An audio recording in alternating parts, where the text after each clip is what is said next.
maamulka degmada Og ayaa maanta si rasmi ah ula wareegay deeq qalab isboortista oo ugu deeqay wasiirka duulista hawada iyo gaadiidka cirka ee Soomaaliland dhalinyarada isboortiska ee ka dhisan degmada Og. Munaasabad kooban oo loo qabtay deeqdan ayaa waxaa ka soo qayb galay maayirka degmada Og, maayir ku-xigeenka waayeelka iyo waxqabadka degmadaasi. Waxaana ugu horeynba deeqdan iyo inta ay ka kooban tahay faahfaahin dheeraad ah ka bixiyay xogayaha gaarka ee wasiirka duulista iyo hawada Soomaaliland Cabdishaaq Xaaji Ciise, waxaana hadaladiisii ka mid ahaa maanta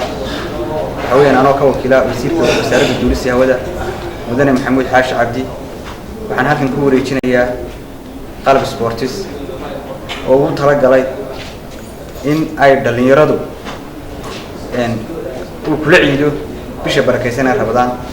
أنا جو مركز الدحات كوري جنيا دقمدو قلب كم حوينا وزيرك وعو ترى قلي إنه اللي يرد كل يرجليو ونا أيو استعمالان nolosha qaybtooda toban kagana leexdaan qaybta toban ay kaga leexanay wax weyn qabyaalada tahriibta iyo qaadka wasiirku wuxuu u talagalay qalabkan inuu joogteeyo oo uu ka dhigo joogto Ramadaan kasta. waxaa iyaguna halkaas hadallo kooban ka soo jeediyay maayirka degmada Og, maayir ku-xigeenka odayaasha waxqabadka degmada Og, waxayna wasiirka uga mahad celiyeen farxadda uu ka farxiyay dhalinyarada isboortiska bisha barakeysan ee Ramadaan. waxayna sheegeen in deeqdan tahay tii saddexaad oo wasiirku si istaba joog u soo gaarsiiyay dhalinyarada isboortiska ee ka dhisan degmada Og. waxa weeye isboortiguna waxa weeye waa shay aad iyo aad muugtahay u qaaliya sida uu u dhiirigelinayo ee mar walba uu garab taagan yahay wasiirku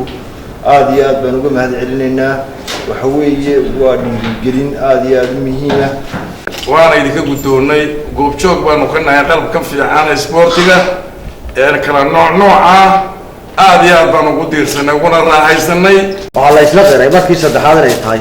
ee ay soo gaarsiiso gaar ahaan gobolka Saraar iyo degmooyin kale oo Sanaaga isagoo ugu talagalay inuu kula ciido koobka bisha Ramadaan bishan oo bishii barakeysay. waxa weeyaan sida uu loo xasuusan yahay sida horeba loo sheegay inaynu inaguna xasuusnaano ciddii ka qayb qaadatay inay noo keento sportigan ay dhalinyarada ku dhiirigeliso oo ugu horeeya ninka dhalinyarada ah ee noo siday iyo wasiirka duulista hawada oo runtii marar badan ka qayb qaatay in maxaan ku dhacday si wanaagsan oo mutawacanimaha uga qayb qaato dhalinyarada maartay dhisidooda. sida aynu ognahay de sportigu waa wax aad iyo aad u qaali ah isdhexgalka dhalinyarada caafimaadkooda oo kagala dagaalamayo waxyaabaha qaadka qabyaalada hadiibta oo aan ahayn markii koobaad ee uu nagu deeqo wasiirka duulista hawada Maxamed Xaashi Cabdi qalabkan isboorti oo mar walba nala garab taagan yahay sidii uu u horumarin lahaa dhalinyarada degmada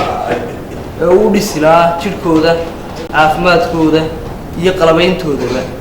taasoo aan uga mahad celinayno. gabagabadiina xogayaha gaarka ee wasiirka duulista iyo hawada Soomaaliland ayaa agabkan ku wareejiyay maamulka degmada Og. Salabaan Cilmi Saciid, Salabaan Kiiko, TV-ga caalamiga Kalsan, degmada Og.